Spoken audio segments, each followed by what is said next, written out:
capítulo 4, a partir do verso 25. Vou parar no 17. Amém.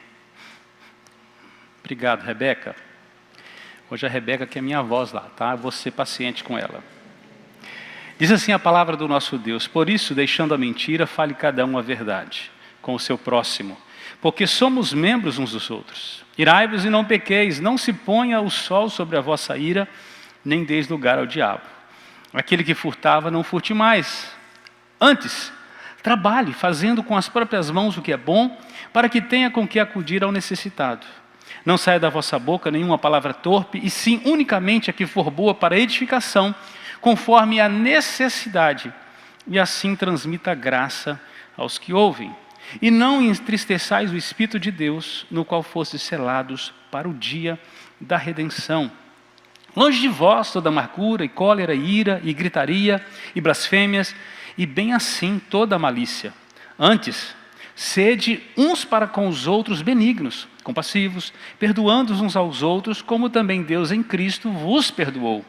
Sede, pois, imitadores de Deus como filhos amados, e andai em amor, como também Cristo nos amou, e a si mesmo se entregou por nós, como oferta e sacrifício a Deus, em aroma suave. Mas a impudicícia, e toda sorte de impurezas ou de cobiça, nem sequer se nomeia entre vós, como convém a santos, nem conversação torpe, nem palavras vãs ou chocarrices, coisas essas inconvenientes. Antes, pelo contrário, ações de graças. Sabei, pois, isso: nenhum incontinente, ou impuro, ou avarento, que é idólatra, tem herança no reino de Cristo e de Deus. Ninguém vos engane com palavras vãs, porque por essas coisas vem a ira de Deus sobre os filhos da desobediência. Portanto, não sejais participantes com eles, pois outrora erais trevas, porém agora sois luz no Senhor. Andai como filhos da luz, porque o fruto da luz consiste em toda bondade e justiça e verdade, provando sempre o que é agradável ao Senhor. E não sejais cúmplices nas obras infrutíferas das trevas, antes, porém, reprovai-as, porque o que elas fazem em oculto, só referir é vergonha. Mas todas as coisas, quando reprovadas pela luz, se tornam manifestas, porque tudo o que se manifesta é luz. Pelo que diz: desperta, ó tu que dormes, levanta-te dentre os mortos, e Cristo te iluminará. Portanto, vede prudentemente como andais, não como necios, e sim como sábios, remindo o tempo, porque os dias são maus. Por esta razão, não vos torneis insensatos, mas procurai compreender qual a vontade do Senhor. Pai de amor e de graça, Tua palavra foi lida, Teu Espírito Santo, de maneira livre, que atua e habita em nós. Nesta noite, nós clamamos para que o Teu Espírito Santo abra o nosso coração, os nossos sentidos, e plante essa semente em nós. E faça crescer e frutificar a 30, 60 e 100 por um. Glorifica Teu nome, Senhor.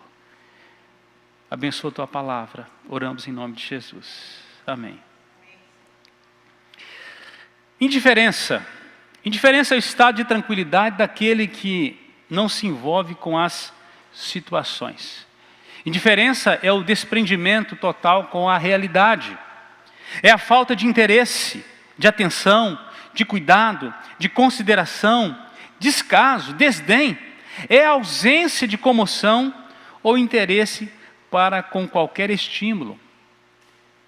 Indiferença está ligado à apatia. É o estado daquele que não se deixa conduzir por sentimentos arrebatadores como amor, ódio, raiva.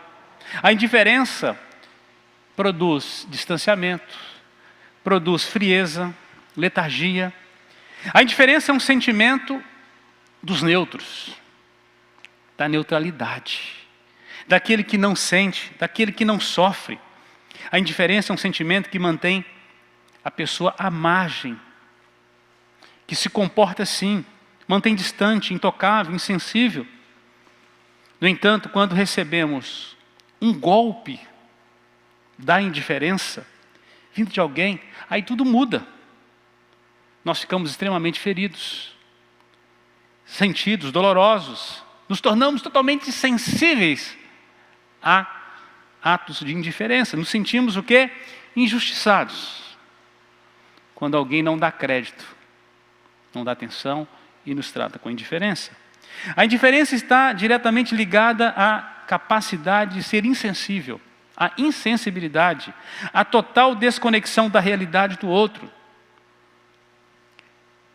É a verdadeira frieza ao relacionamento. Você estende a mão, mas o outro não estende. Como é que você se sente? A indiferença é a característica que não combina com a condição social que nós, seres humanos, vivemos. Como nós nos relacionamos, que faz parte do nosso relacionamento.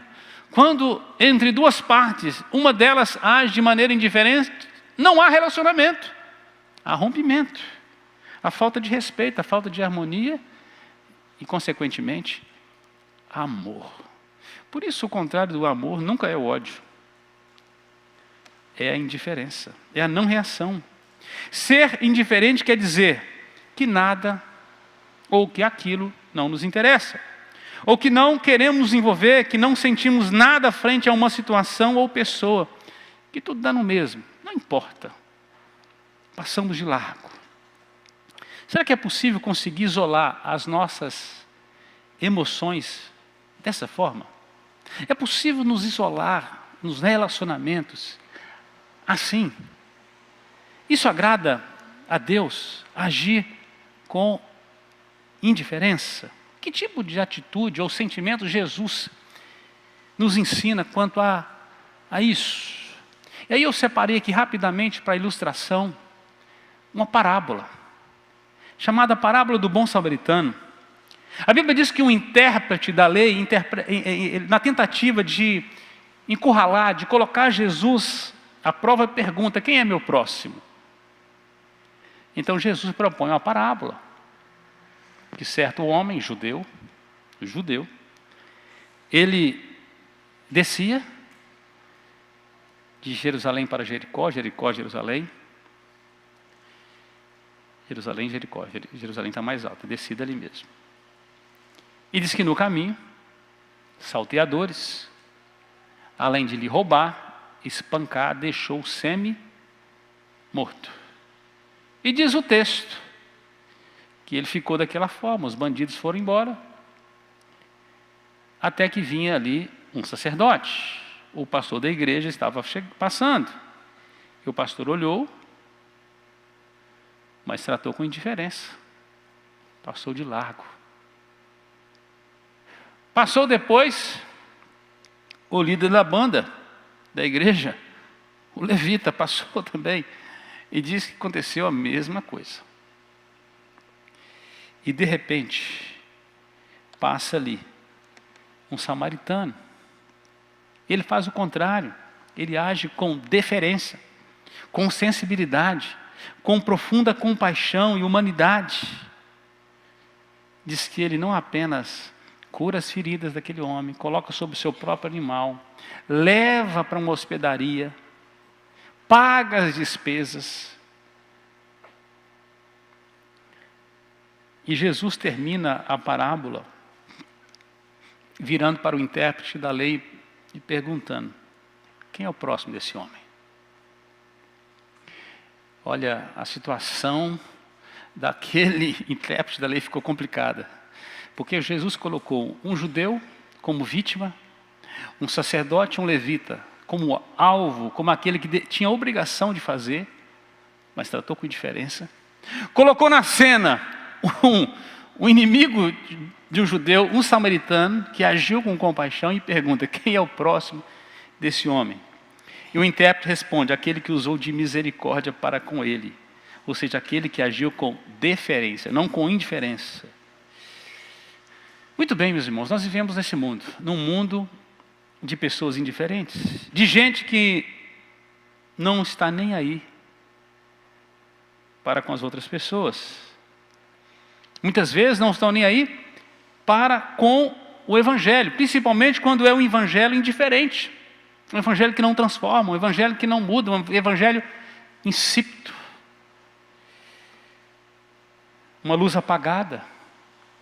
Pessoas que não têm vida para comunicar. Pessoas que não têm relacionamento com Deus também não têm nada que ofertar. Há pessoas que são indiferentes ao que pregamos, pessoas que são indiferentes ao que vivemos, ao que pensamos. E muitas vezes nós estamos assim, distantes também, indiferentes e desconectados das realidades dessas pessoas. Como nós conseguimos levar o evangelho para alguém que nós não amamos com profundidade? Que nós não colocamos o nosso coração na miséria dele, com compaixão. Como nós podemos pregar esse tipo de evangelho se nós nos relacionamos com indiferença com as pessoas?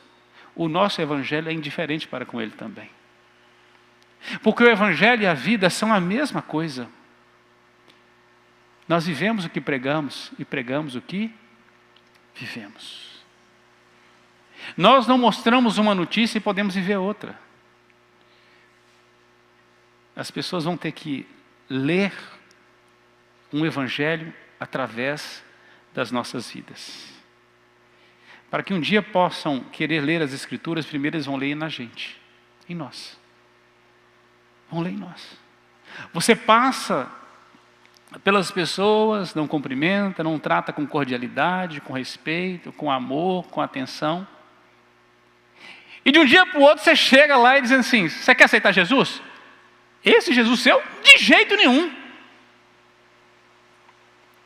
Mas é exatamente esse tipo de evangelho que nós vivemos no Brasil. Ele é totalmente desconectado à prática religiosa da vida. Totalmente desconectado. Queremos pregar algo que não estamos vivendo. E muitas vezes, por não estarmos vivendo, não queremos pregar. Até porque vou me tornar, quando eu chegar, o sujeito vai me denunciar, né? Ser igual você, não quero ser.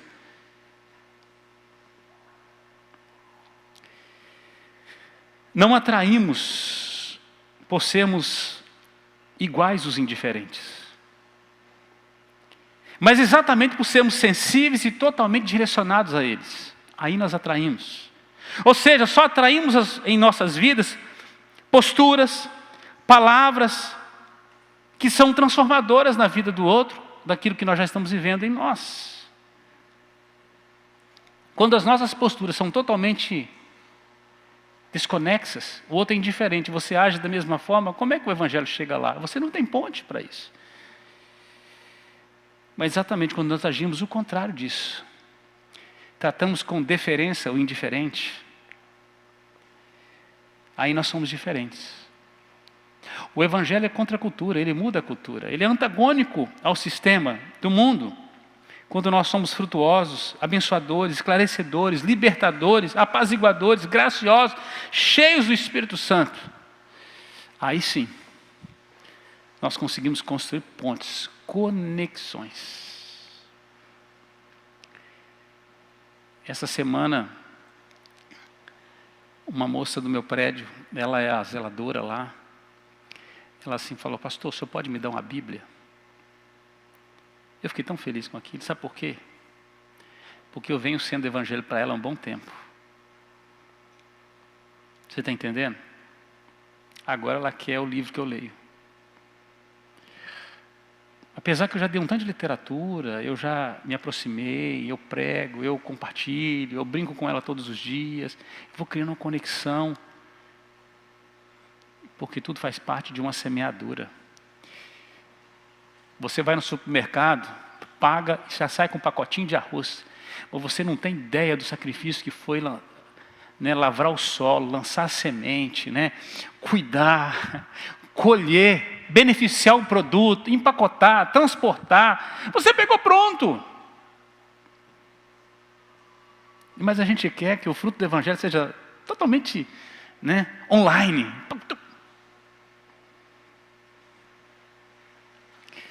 Quando Jesus passou pela comunidade dos samaritanos, Ele transformou a vida de algumas pessoas, mas a presença dele ali ficou décadas produzindo transformações daquela cultura.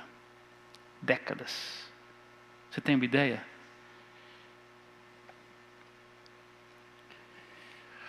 O Simon que pisou no Brasil lançou a semente, mas ela vem frutificando durante décadas. Chegou até você.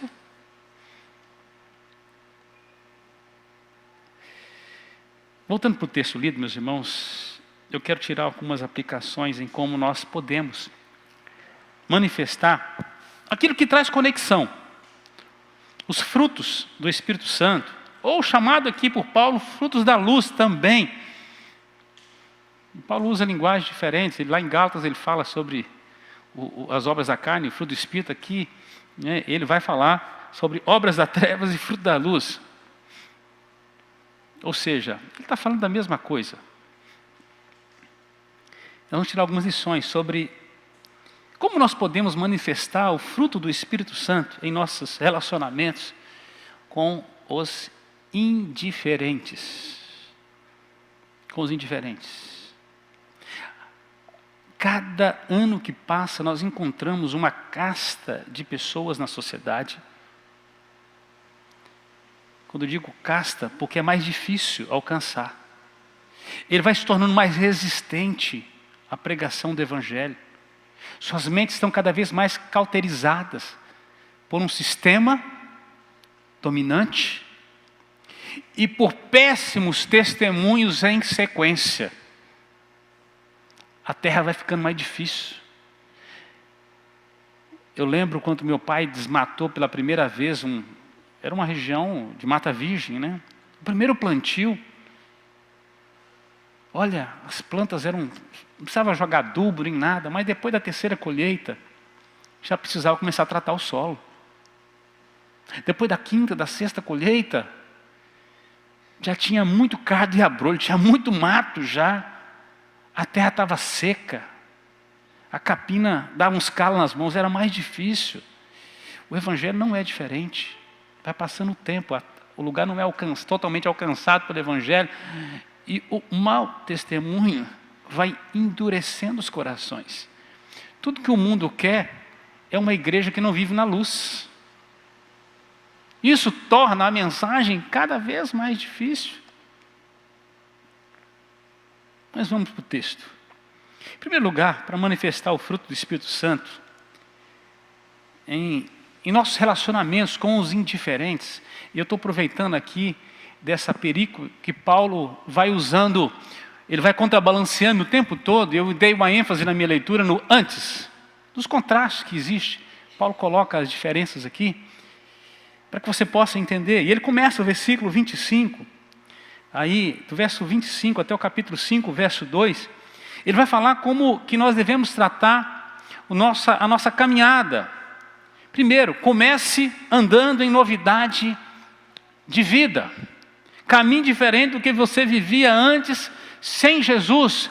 Como é que eu posso manifestar o fruto do Espírito Santo no relacionamento com os indiferentes? Precisamos começar andando diferente. A nossa vida precisa ser totalmente diferente do que era.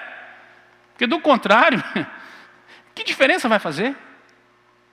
Se nós não estivermos vivendo na contramão do sistema de pecado, do mundo, de trevas, nós não temos capacidade alguma de transformar.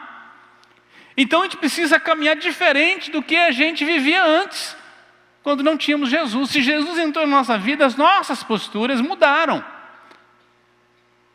Se nós éramos indiferentes, agora nós não somos. Somos proativos. Vamos em direção ao outro. Somos sensíveis às necessidades, sensíveis às pessoas. Estamos abertos a relacionamentos, estamos abertos a amar. O nosso coração é tomado da empatia do céu e nós nos tornamos compassivos, misericordiosos. E aí o apóstolo Paulo passa a tratar, a partir do verso 25, você pode acompanhar comigo. Ele começa aí, por isso, ou seja, por esse motivo, com base em que Paulo está falando da nossa, se você ler a carta de Paulo aos Efésios, ele vai falar sobre a nossa alta posição em Cristo Jesus. Você tem a alta posição porque nós estávamos embaixo. Ele vai nos ligar da seguinte forma: vocês estavam antes no estado de morte, vivendo em delitos e pecados, vivendo no império das trevas, e vocês foram transportados para um reino do Filho do amor de Deus. Agora, vocês que não eram povo, são povo. Escolhidos, eleitos, predestinados, santificados, foram adotados, foram selados com o Santo Espírito da promessa, salvos pela graça, e foram enviados ao mundo para produzir grandes obras, as quais Deus preparou de antemão para que andássemos nela. Obras diferentes das que nós andávamos. Por isso, por esse motivo, com base nessa alta posição em Cristo, desses de nascidos de novo, de salvos em Cristo, é hora de começar então, Paulo está dizendo, uma nova caminhada, uma nova estrada, com novos hábitos, novos sentimentos, novas práticas. Por isso ele vai dizer, olha, deixando a mentira, fale cada um a verdade com o seu próximo. Não basta apenas abster da mentira, é preciso enfatizar a prática da verdade. Você pode não falar mentira nenhuma, mas se calar, isso não vai mudar a vida das pessoas. Você precisa propagar a verdade. Então nós temos que trocar o amargo pelo doce. A verdade deve ser direcionada. Diz ele aqui, ó, fale cada um a verdade com o seu próximo, com o vizinho, com o companheiro, com a pessoa da comunidade. Por quê? Porque nós somos membros uns dos outros. A verdade é que mantém, a verdade é que preserva os vínculos no corpo de Cristo, a igreja. Porque nós somos membros uns dos outros e fomos colocados dentro das comunidades para sermos sal da terra e luz do mundo. Verso 26, ele está trabalhando as práticas. Irai-vos e não pequeis. Paulo está dizendo, você pode ficar zangado, mas você não pode desviar seu caminho. Ou seja, não deixe a ira levar você a pecar. Ele continua, não se põe o sol sobre a vossa ira, não deixe o veneno da ira descer para o seu coração, fazer morada. Porque quando você tolera a ira excessiva dentro de si mesmo, ela torna-se um veneno mortal. E você vai praticar aquilo que você mais temia. Aquilo vai conduzir você a violar a lei de Deus. A indignação deve nos levar à oração, não ao pecado. Não dê lugar ao diabo, verso 27. Não dê sua vantagem, não dê o espaço, nem sequer uma brecha para o adversário que é caluniador. Não dê margem. A gente vê agora acompanhando aí os poderes da nação. Se o sujeito é bobeira, tem alguém gravando uma fala para fazer um corte, para jogar na mídia e fazer um salseiro, não é isso? Essa semana o reverendo Milton, ministro da Educação, estava na reunião e uma enviada de Satanás estava lá tentando gravar, ver se acha alguma fala que pode cortar e mandar ainda no sistema lixo de televisão para fazer uma outra interpretação, criar uma narrativa e destruir reputações. É o que eles fazem. É muito triste isso. É muito podre esse mundo dos poderes. Eu só dando uma deixa. Não deixe, meu irmão, uma fala atravessada pode ser uma boa oportunidade para Satanás agir. Mesmo que não havia pecado naquilo. Ficou atravessado, deu uma dupla interpretação, duplo sentido. As pessoas aproveitam daquilo, só pegam o que querem. Elas recortam, editam e publicam. Por isso, a mulher de César diz que ela não deve ser só honesta, ela tem que parecer honesta, né? Assim também, o crente, ele não pode só parecer não, ele tem que ser na essência, e ele tem inclusive publicar essa graça de viver para a glória de Deus. Veja o que Paulo, ele escreveu lá em 2 Coríntios, capítulo 2, 10 e 11, quando ele nos lembra dessa alta posição em Cristo Jesus, e de que Satanás está por ali sempre procurando uma brecha. E você não pode dar nenhuma lasquinha para ele, sabe? Nenhuma. E diz assim, olha, a quem perdoais alguma coisa, também eu perdoo. Porque de fato, o que tenho perdoado, se alguma coisa tenho perdoado, por causa de vós o fiz na presença de Cristo, para que Satanás não alcance vantagem sobre nós, pois não ignoramos os desígnios. Nós não ignoramos que Satanás veio para isso, para causar destruição. Esse é o propósito dele. Verso 28, aquele que furtava, voltando para o texto, não furte mais. Aí vem o primeiro antes. Ou seja, nós temos uma prática e ele quer enfatizar aquilo que muda na sua vida uma vez que Cristo entrou na sua vida. A nova caminhada com Cristo. Você só vai tocar nos indiferentes se o Espírito Santo trabalhar em você e você for transformado desta forma. Antes aquele que furtava, não furte mais. Antes trabalhe. Então nós cristãos, além de valorizarmos a posse de cada um, além de não roubar, devemos trabalhar pelo bem-estar nosso e fazer o que é bom, ganhar pelo trabalho. Pelo trabalho. Como eu disse que você não pode apenas parecer ser honesto, você tem que ser, mas também tem que parecer, não dar margem. Aquele que furtava, não furte mais. Antes, trabalhe. Não é apenas deixar de roubar. O político pode ganhar e falar assim, nunca roubei. Tem nada na minha ficha. Nunca provei um projeto, nunca fiz nada de bom também. Não, omissão também é pecado. Omissão também é pecado.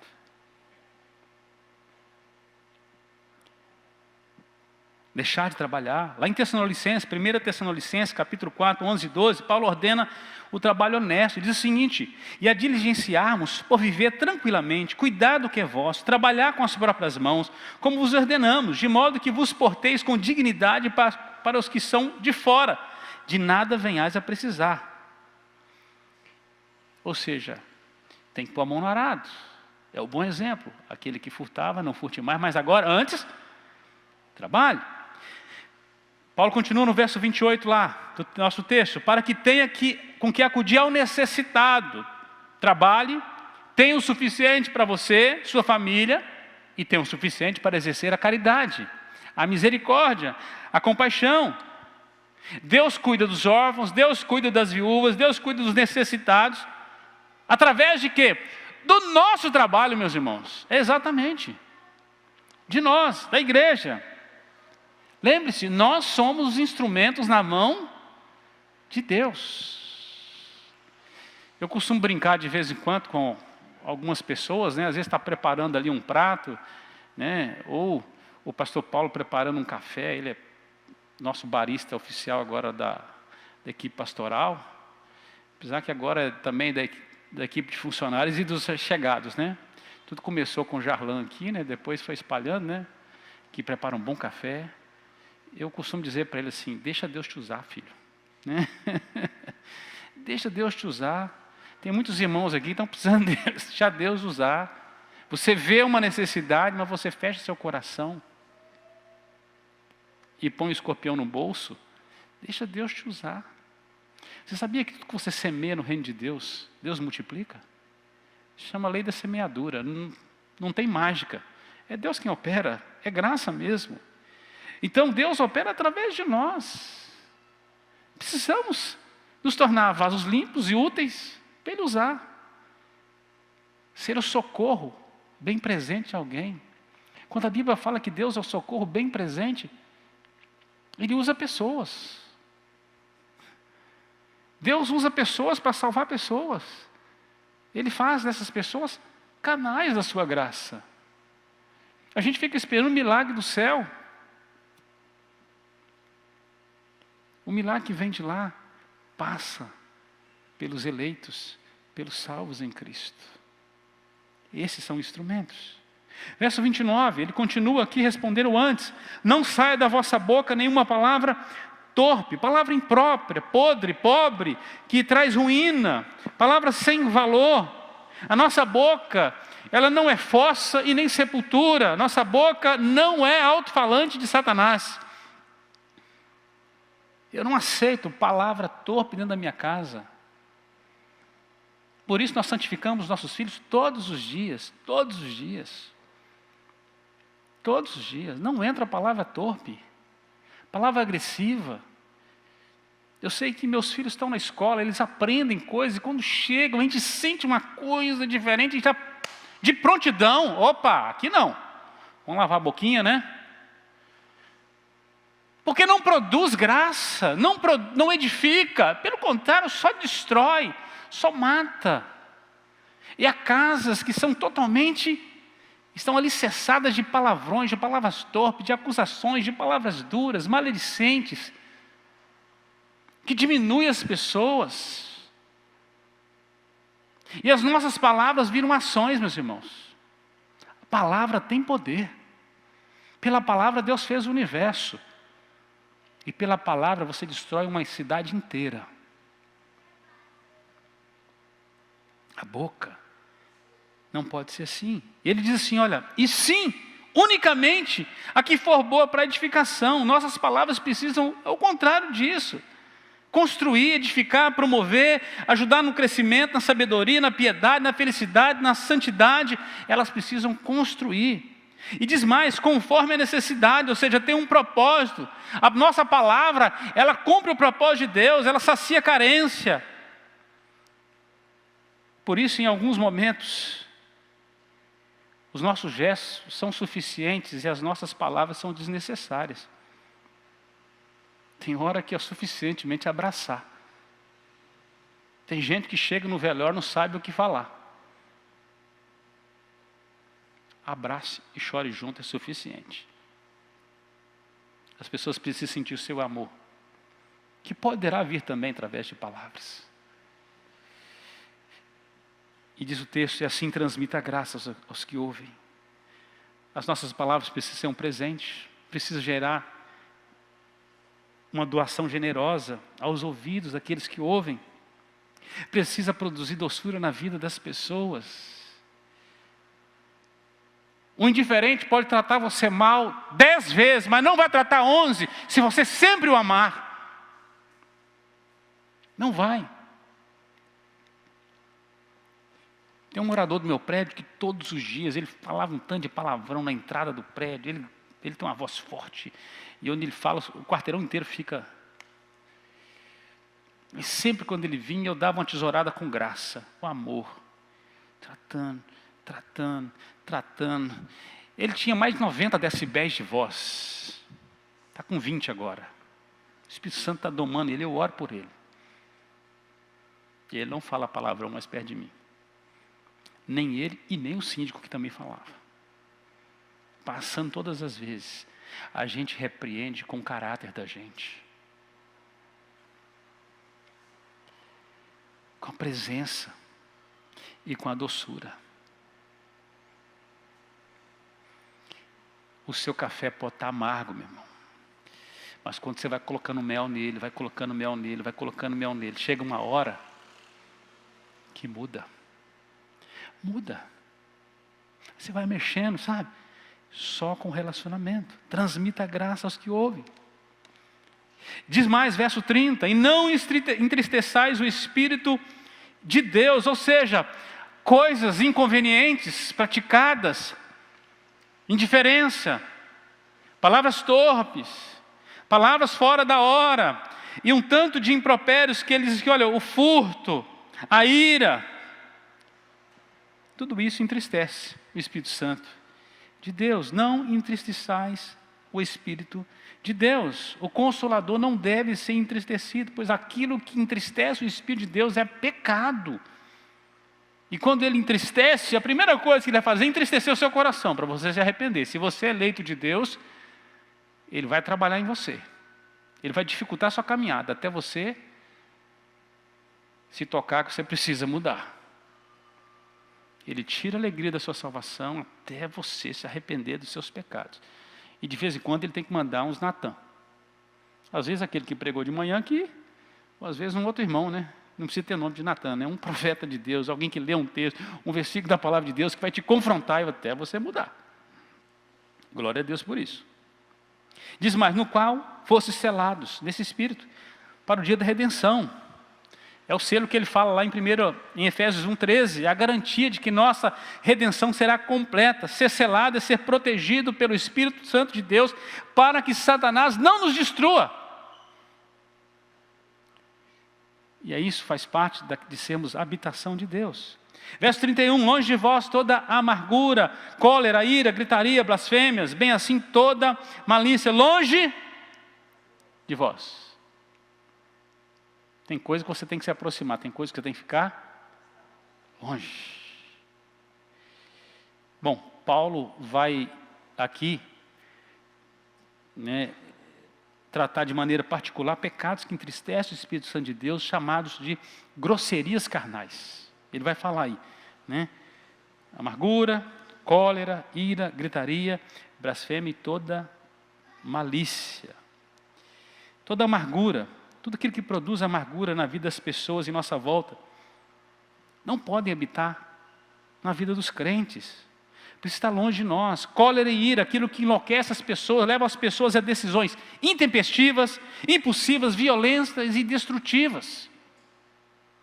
Se você é conduzido assim, aí eu lembro de Tiago e João, que querem descer fogo do céu. Lembra? Queria usar o poder de Deus para destruir as pessoas. Jesus teve que acalmar o coração deles, Filhos, Boanerges, filhos do trovão. E depois é o mesmo João que vai escrever o Evangelho de João, a primeira, segunda, terceira carta de João. Amoroso. Bom, Jesus jogou água naquele pavio aceso. Apagou. Um homem iracundo se tornou um amor de pessoa. Tem que mudar. Tem que mudar. Gritaria, expresso pelo descontrole no tom, na raiva. E tem gente que anda assim dentro de casa o tempo todo, Parece que está tomado pelo demônio, Bravo demais. Blasfêmia, caluniar, difamar, injuriar com o nome de alguém, em especial a majestade divina. Isso deve estar longe. Bem assim toda malícia, iniquidade que não se envergonha de quebrar a lei de Deus. Tem gente que faz isso de propósito. Agora, quando é o crente fazendo isso, aí é muita tolice. Coisas que Deus reprova.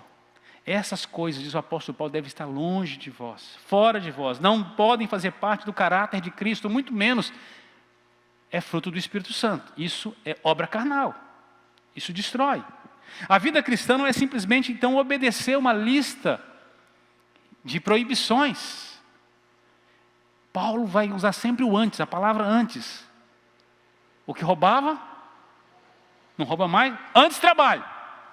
O que falava palavras que machucavam, agora a palavra tem que produzir graça aos que ouvem.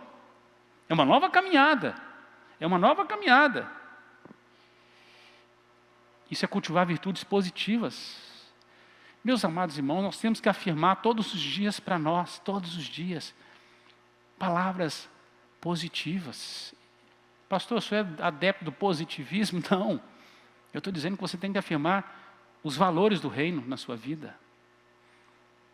Ao invés de você valorizar o roubo, o furto, valorize o trabalho, a honra, a dignidade, a propriedade privada. Ao invés de cobiçar, produza. É o contrário. É enfatizar naquilo que é bom. Verso 32, antes sede uns para com os outros, aí Paulo está respondendo, compassivos, benignos, compassivos, perdoando uns aos outros, como também Deus em Cristo vos perdoou. Se as coisas anteriores entristecem o Espírito de Deus, estas glorificam a Deus, enche-nos do Espírito Santo de Deus. Verso 1, agora do capítulo 5, sede pois imitadores de Deus como filhos amados. A nossa atitude precisa copiar o Pai eterno, sempre. Atitude divina, amor, bondade, perdão, misericórdia, precisam fazer parte do nosso DNA, do nosso caráter. E ele diz mais, versículo 2, e andai em amor, como também Cristo vos amou. O novo modelo, nova forma de andar, novo modelo de viver, ser em amor, bondade, caridade, exemplo, é Jesus Cristo. Como também Cristo nos amou. Esse é o discipulado. É quando a gente resolve andar nas pegadas de Jesus, ao invés de andar nas pegadas das celebridades da nossa geração. Quais são as marcas que Jesus deixou que já fazem parte da minha vida? Todos os dias eu preciso lembrar de quem eu sou discípulo. Quem é o meu mestre? Em qual pegada eu vou andar? Porque todos os dias há outros caminhos sendo ofertados. Eu não posso dar brecha para que um outro mestre que não seja Cristo comece a me discipular. Eu sou imitador de Deus e eu ando nas pegadas de Jesus. E ele diz mais: e se entregou a si mesmo por nós, como oferta, como sacrifício a Deus, aroma suave, por nossa causa, por amor de nós, por causa dos nossos muitos pecados. E eu ensino de Paulo aos Gálatas 2:20. Logo já não sou eu quem vive, mas é Cristo quem vive em mim. E esse viver que agora tenho na carne, vivo pela fé no Filho de Deus que me amou e a si mesmo se entregou por mim. Então, em primeiro lugar, comece andando em novidade de vida, uma nova vida. Segundo lugar, para manifestar esse fruto do Espírito nos nossos relacionamentos com os indiferentes, a gente precisa manifestar, a gente precisa dar forma a isso na nossa vida. Não é publicar, é viver isso. Segundo lugar, manifeste os frutos da luz em sua vida a fim de alcançar os indiferentes através da luz. É um confronto agora de luz e trevas. Você precisa evidenciar na sua vida a luz. E você vai atrair aquele que está nas trevas por causa da luz. Quem está na escuridão precisa ver uma luz, para onde ele vai caminhar. Mas se você for trevas, para onde ele vai? Então Paulo passa a evidenciar isto. Agora, manifeste os frutos da luz em sua vida. Precisa ser evidente. Com qual propósito? A fim de alcançar os que estão indiferentes ao Evangelho. Essa sociedade perdida. E a partir do versículo 3 do capítulo 5, eu vou apenas depois cortar 3 versículos do meio aí, que o versículo 8 a 10 eu vou tirar para uma outra aplicação. Mas o versículo 3, 4, 5, 6, 7 e 11 a 13, Paulo passa a fazer então um contraste na vida das trevas e vida da luz. O propósito é manifestar o benefício de uma vida de luz.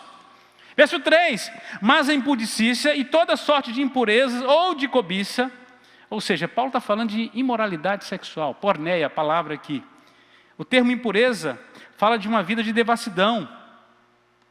Gente que quer viver uma vida segundo a porneia desse mundo, a lascividade desse mundo. E o termo cobiça aqui é avareza, práticas que não podem fazer parte da caminhada do crente. Ele diz assim: nem sequer se nomeie entre vós, nem sequer. Esse tipo de coisa não pode fazer parte da nossa caminhada. Crentes que vivem na porneia, na imoralidade sexual e na avareza, eles estão fazendo parte de um reino de trevas, não de luz. Não de luz.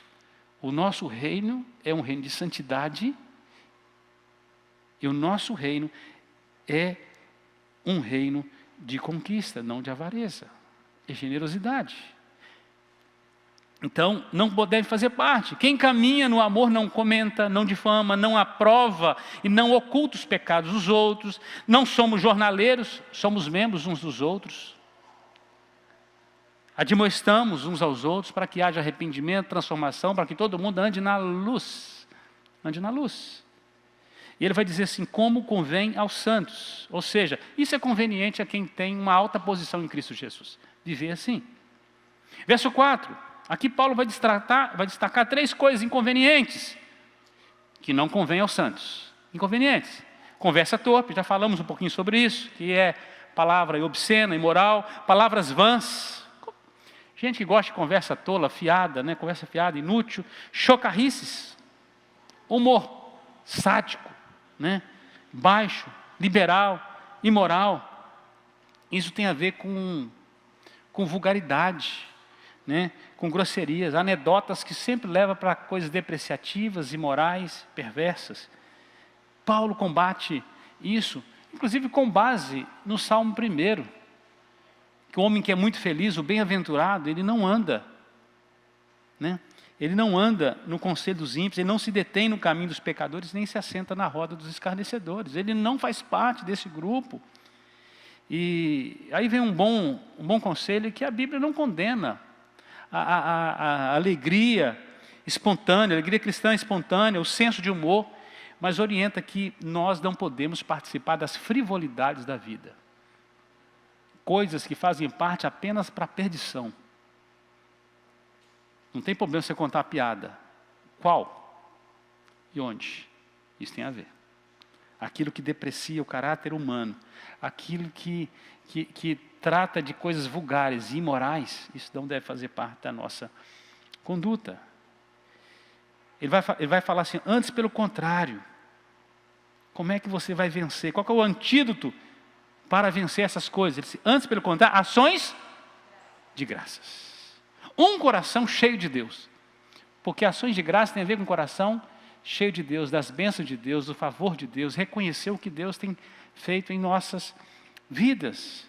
Verso 5, antes pelo contrário, ações de graça, sabei pois isso, nenhum incontinente, ou seja, aquele que se prostitui com o corpo, ou impuro, que tem sentimentos imorais e sujos, ou avarento, aquele que é ganancioso, que é idólatra, que adora outros deuses, tem herança no reino de Deus e de Cristo. Paulo está aqui, inclusive citando uma parte de 1 Coríntios capítulo 6, 9 e 10. Ou não sabeis que os injustos não herdarão o reino de Deus? Não vos enganeis, nem impuros, nem idólatras, nem adúlteros, nem efeminados, nem sodomitas, nem ladrões, nem avarentos, nem bêbados, nem maldizentes, nem roubadores herdarão o reino de Deus. Então Paulo classifica aqui pecados que são odiosos a Deus, que difamam o caráter santo de Deus. E nós precisamos encarar o pecado como Deus encara. De maneira odiosa. Porque o pecado é a barreira para a proclamação. Onde há pecado, ali cessa o Evangelho. O Evangelho não caminha com o pecado. Ele não transige com valores quebrados. O Evangelho constrói pontes retas, santas, graciosas, abençoadoras. Então nós precisamos encarar o pecado como Deus faz. Não existe pecadinho ou pecadão. Todo pecado é pecado e o salário do pecado é morte. Não podemos levar vida estando morto nos pecados. Como que nós vamos alcançar o indiferente se nós agimos igual a ele? Igual a ele. Verso 6, ninguém vos engane com palavras vãs, isso é, palavras vazias, palavras sem significado, porque por essas causas vem a ira de Deus sobre os filhos da desobediência. Ou seja, são coisas que conduzem ao inferno. Verso 7, portanto não sejais participantes com eles. Ou seja, não se detenha, não se assente, não faça parte da impiedade dos ímpios. Verso 11, não sejais cúmplices das obras infrutíferas das trevas. E ele coloca o outro, antes, reprovai-as. Como é que eu posso reprovar as obras perversas das trevas? Como é que eu posso reprovar, não sendo cúmplice das obras infrutíferas das trevas? Somente se nós estivermos vivendo como filhos da luz. Somente assim, produzindo em nós os frutos da luz. Se o cristão está em perfeita comunhão com seu Senhor, a sua vida é censura ao mundo. A sua vida é uma censura ao mundo. Se você vive de maneira santa, a sua forma de viver se torna uma censura ao mundo. O mundo se sente incomodado. E tem gente que vai ser atraído pela sua santidade, pela sua vida nova. Não é porque você está igual a ele, é porque você está diferente. É porque ele vive numa tristeza de pecado e você na alegria do Espírito Santo, é que ele será atraído.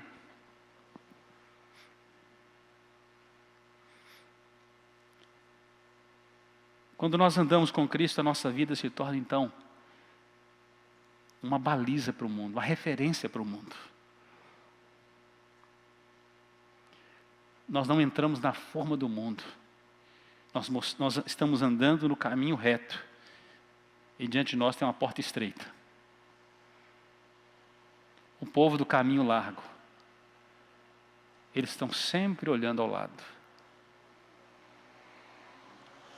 E quando ele vê alguém no caminho reto, resiliente, firme, confiante, santo, a luz de Cristo em nós é refletida. E eles são atraídos pela luz. Eu digo que eles são como insetos na estrada.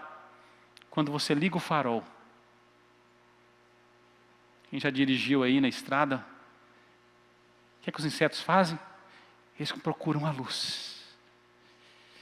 Mas se você for trevas, para onde irão? Eles continuarão nas trevas. Diz o versículo 12, porque o que eles fazem em oculto só referia vergonha.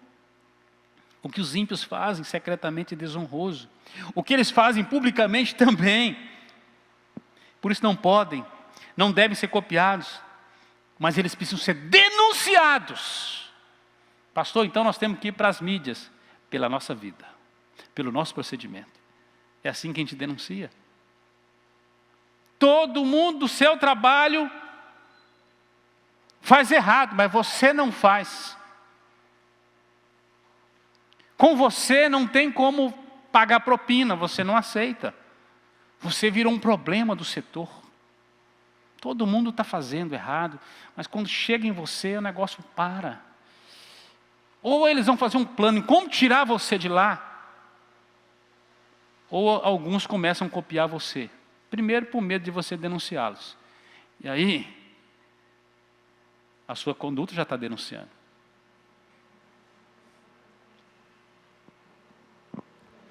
Por isso nós pregamos mais com a nossa mente, com a nossa cabeça, testemunho e vida, do que com as nossas palavras. A gente tem que ser inteligente. Quando nós temos uma prática repetida de caráter, de vida santa, de vida reta, aquele hábito santo, ele passa a ser uma referência para os demais que estão andando segundo o curso do mundo, sem referenciais.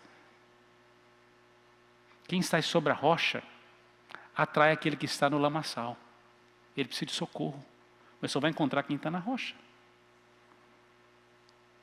Então, a gente tem que parar de falar mal das obras dos ímpios. A gente não pode dar ibope para as obras das trevas. A gente tem que pregar os bons costumes, os bons valores. E isso é ser racional, inteligente, perspicaz e sábio. A gente começa a pregar os valores da luz.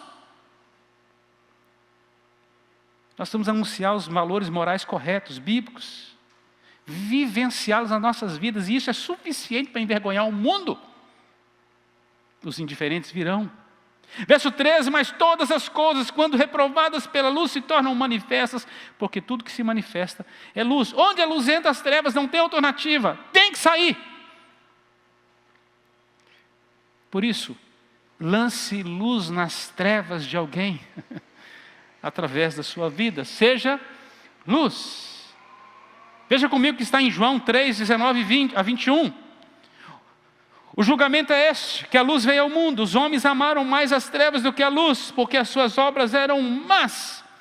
Pois todo aquele que pratica o mal aborrece a luz e não se chega para a luz, a fim de não serem arguidos ou denunciados as suas obras. Quem pratica a verdade aproxima-se da luz, a fim de que suas obras sejam manifestas, porque feitas em Deus. O antídoto para as trevas sempre será a luz. E foi do império das trevas que Jesus nos tirou. E Ele nos transportou para o reino da luz. Somos luz do mundo. O remédio das trevas do mundo é a luz de Cristo através de nós.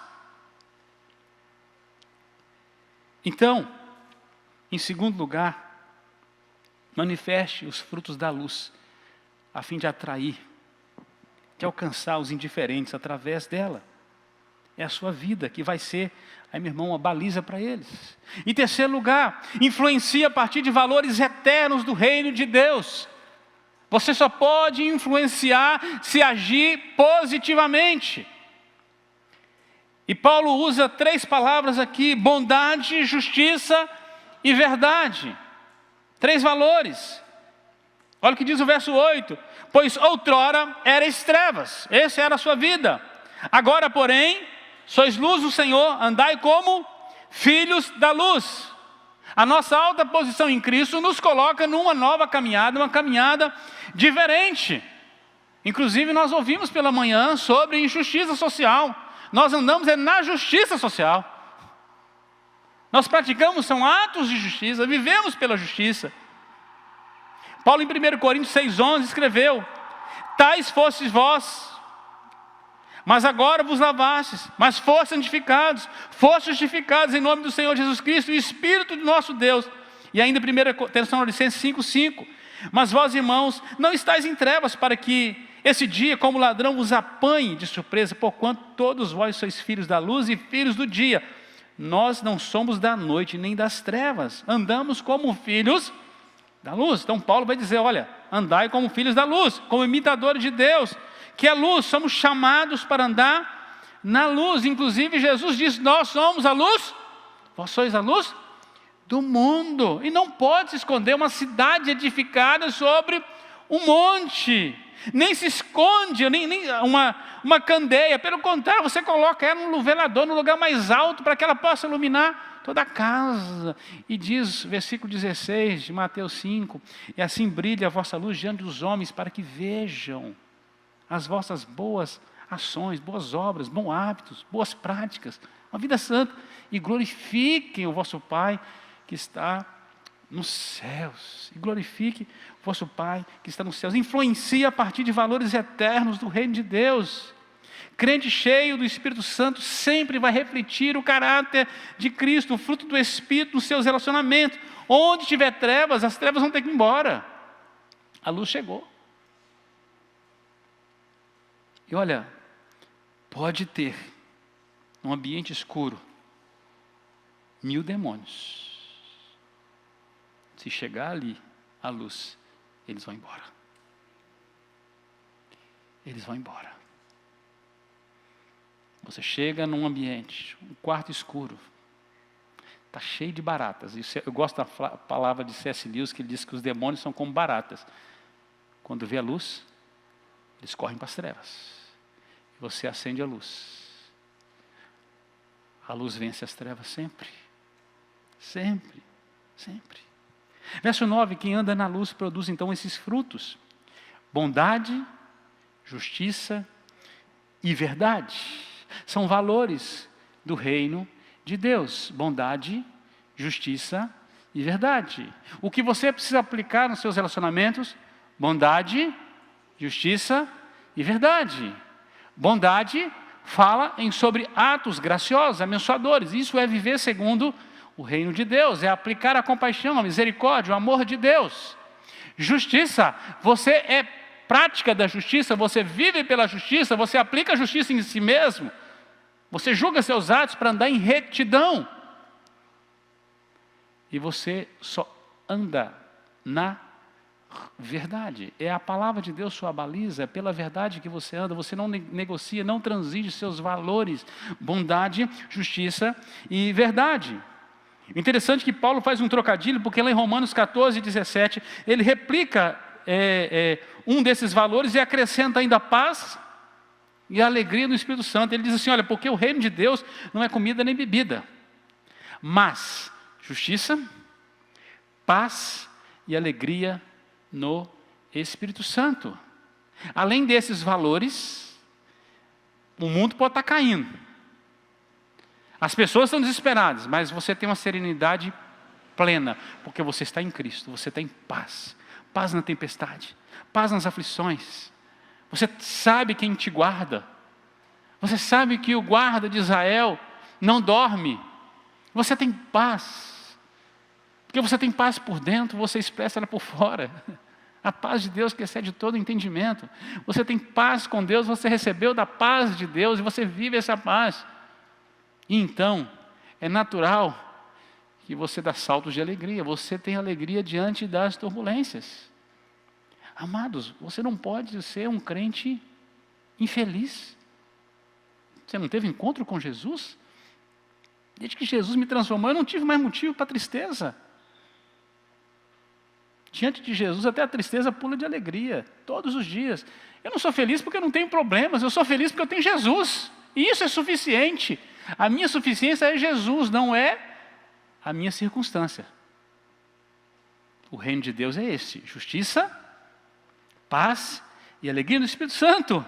Justiça e verdade. Ele diz assim, versículo 10, provando sempre o que é agradável ao Senhor. Ou seja, tenha convicção daquilo que agrada a Deus na sua vida. Essas coisas agradam a Deus. E por fim aí, meus irmãos, em quarto lugar, decida como você quer viver. Decida que tipo de fruto você quer dar. E aí Paulo faz a aplicação. Portanto, vede prudentemente, verso 15, como andais, não como necios, e sim como sábios. Como devemos andar? Diligentemente, cuidadosamente, acuradamente, vigilantemente. Exatamente como se deve andar. Não podemos andar como os nécios, insensatos, tolos, que não se prepararam para a vida de um noivo. Pelo contrário, as nossas lâmpadas precisam estar cheias de azeite e acesas para a vinda do noivo. Devemos estar preparados. Por isso, as virtudes de Cristo precisam fazer parte dessa candeia acesa em nossas mãos, dessa lâmpada. Somos luz do mundo se estamos na verdadeira luz, que é Jesus. Estamos acesos nele, estamos prontos para a volta dele. Então a gente precisa aprender a andar, isso é uma decisão. Como andam os sábios são espertos, são hábeis, preparam com planos bem traçados, conduzem as suas vidas por boas decisões, a exemplo das virgens sábias, que levaram azeite para as suas lâmpadas, e quando veio o noivo, entraram para o reino de Deus. Se preparam. Verso 16, diz, remindo o tempo. Redimir, resgatar, esse é o significado. Resgatar do poder do inimigo, libertar do cativeiro pelo pagamento de um preço. Remir o tempo é resgatar o tempo que outrora estava perdido e dar a esse tempo utilidade, isso é aproveitar bem cada oportunidade. E a palavra tempo aqui não é cronos, o nosso tempo é o tempo de Deus, é kairos, é fora do tempo, é o tempo das oportunidades, onde as coisas são conduzidas e as decisões são esperadas por Deus. Aquele dia que vale 1000 anos, é o kairos, porque um dia na tua presença vale mais que 1000. É o tempo remido, oportuno, é quando você separa aquele tempo para estar com Deus, para desfrutar da comunhão com Deus. Esse tempo que você tirou nessa noite é um tempo resgatado. Esse tempo você nunca mais perde, porque você ganhou ele hoje. É uma dádiva, foi uma oportunidade que Deus te deu, você está aqui. E por que fazemos isso? Ele diz assim, olha, porque os dias são maus. Os dias já possuem seus aborrecimentos naturais, as suas aflições, suas fadigas, seus labores.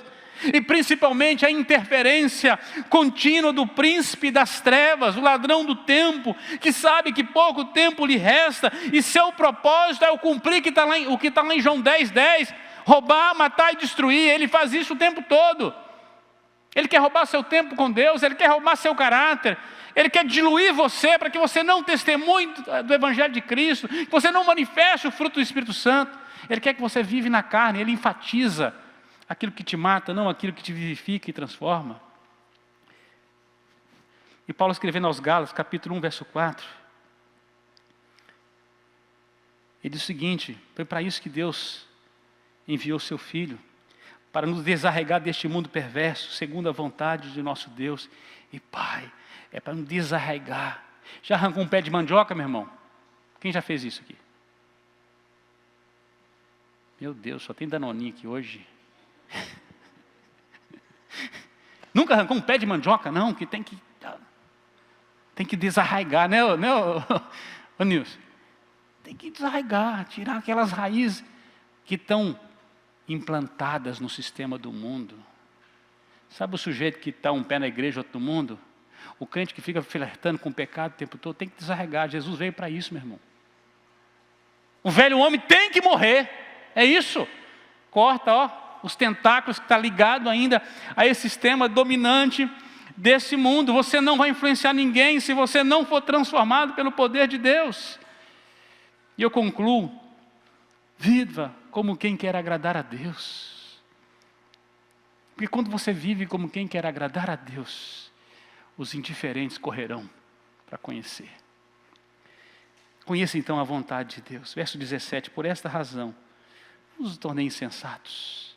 Paulo está dizendo, desde que os dias são maus, corrompidos pelo pecado, do homem, do poder do maligno, é preciso interromper o que já está em progresso de destruição. Pare de ser tolo. Interrompa um processo de morte na sua vida. Desarraigue, corte os tentáculos com o mundo, com o pecado, com tudo aquilo que te mata. Por essa razão, não vos torneis insensatos, tolos, necios, precipitados, estúpidos, sem razão. Mas assim, procurai compreender qual é a vontade do Senhor. É necessário que atitude, decisão e vontade. Compreender qual é a vontade do Senhor.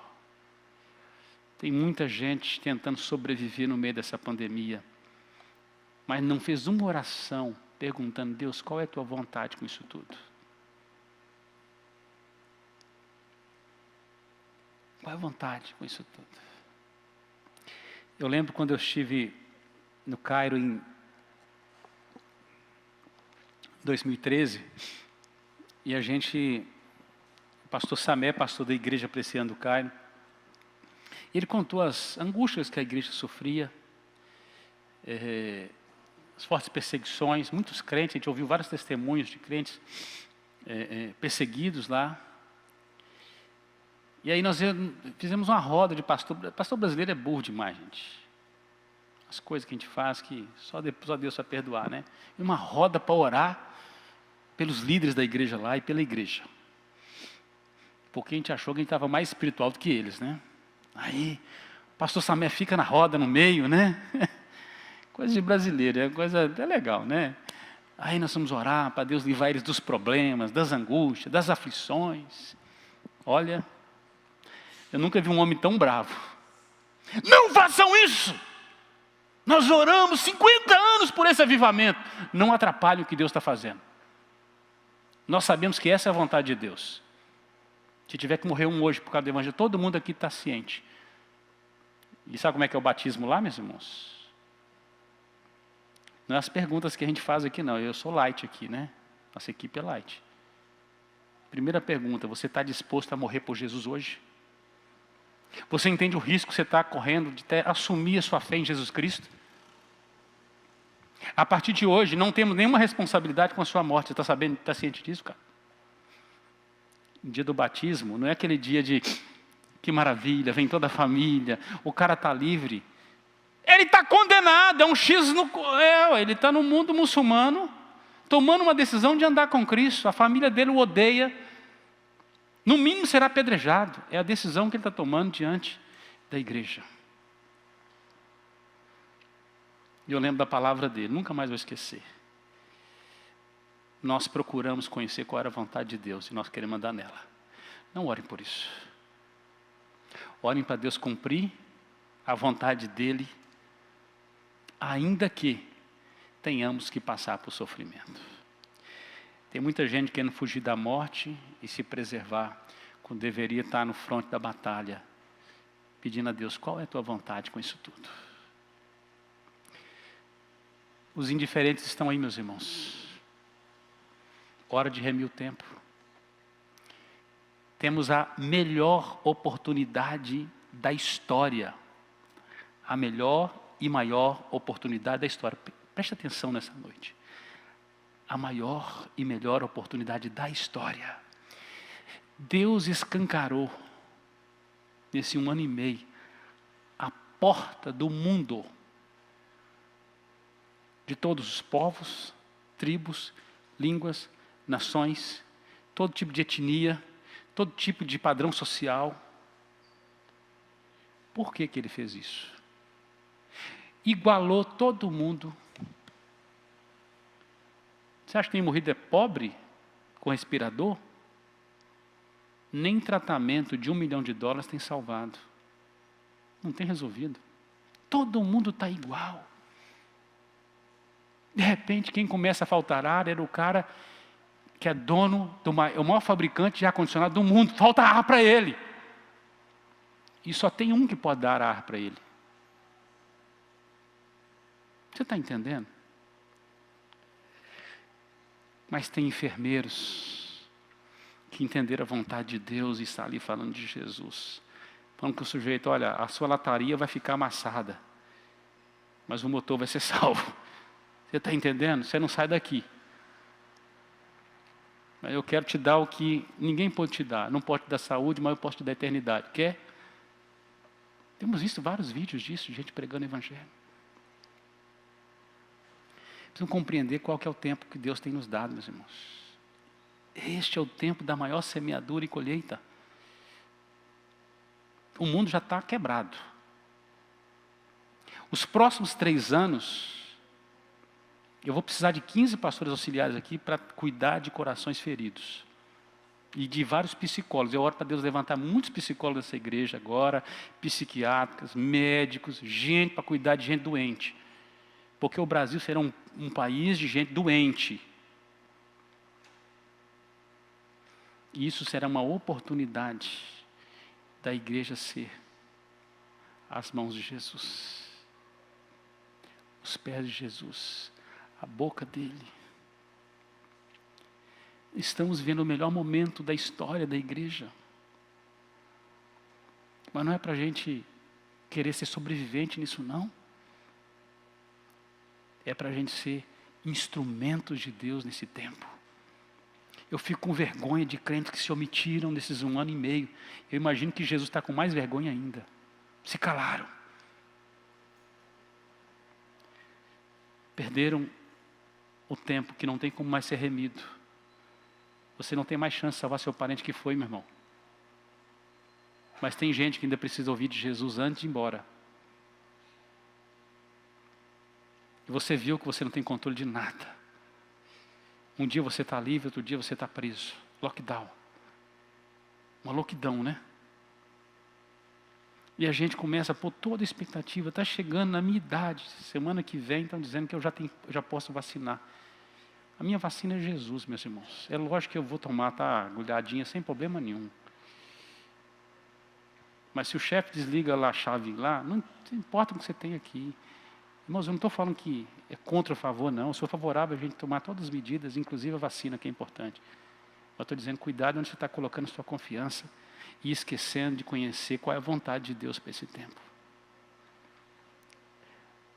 As trevas é atraída pela luz. Pela luz. Pela luz.